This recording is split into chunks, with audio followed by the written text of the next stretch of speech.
Afganistan башкаласы Кабулда сугышчылар сойлау комиссиясы бинасына һөҗүм иткәннән соң иминлек чаралары арттырылды.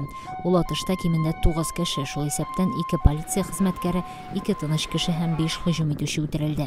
Бу һөҗүм өчен җаваплылыкны 5 апрельдә үтәчәк президент сайлавын үзәргә вәгъдә иткән Талибан үз өстенә алды. Пакистанның Мохманд Осаба җирләрендә яшәүчеләр Пакистан иминлек көчләренең күп кенә кешене кулга алуына протест белдереп урамга чыкты. Алар Пакистанның ярым хәрби көчләрен кешеләрне канунсыз рәвештә кулга алуда һәм туганнарына хәбәр дә итмичә айлар буе ябып тотуда гаепләде. Кеше хукукларын яклаучылар әйтүенчә, ил буйлап төрле билгесез урыннарда йөзләрчә кеше ябып тотыла.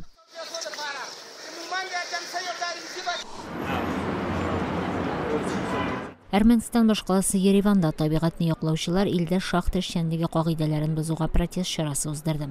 Чара Әрмәнстан хөкүмәте һәм Дөнья банкы оештырган казылма байлыкларын үзләштерү конференциясе узучы кунакханә янында башланды. Демонстрациячеләр Әрмәнстан хөкүмәте министрларын шахталар эшчәнлеге нәтиҗәсендә пычранган елгалардан су эчәргә өндәде.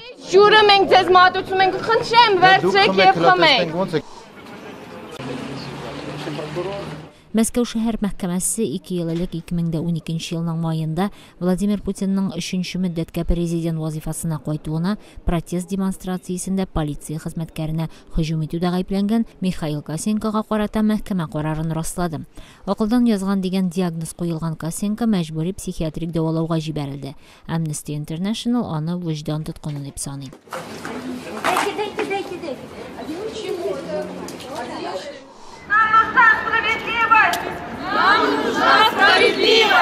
Кыргызстан башкаласы Бишкектә хатын-кыз хукукларын яклаучылар көч куллану һәм дискриминациягә протест йөреше уздырды. Алар башта хөкүмәт бинасы янына барды, аннан соң парламентка мөрәҗәгать хаты тапшырды. Бу чара хатын-кызларга каршы көч куллануга, шул исәптән кыз урлау юласына, шулай ук илдәге этник һәм дини нәфрәткә игътибар җәлеп итү максаты белән оештырылды.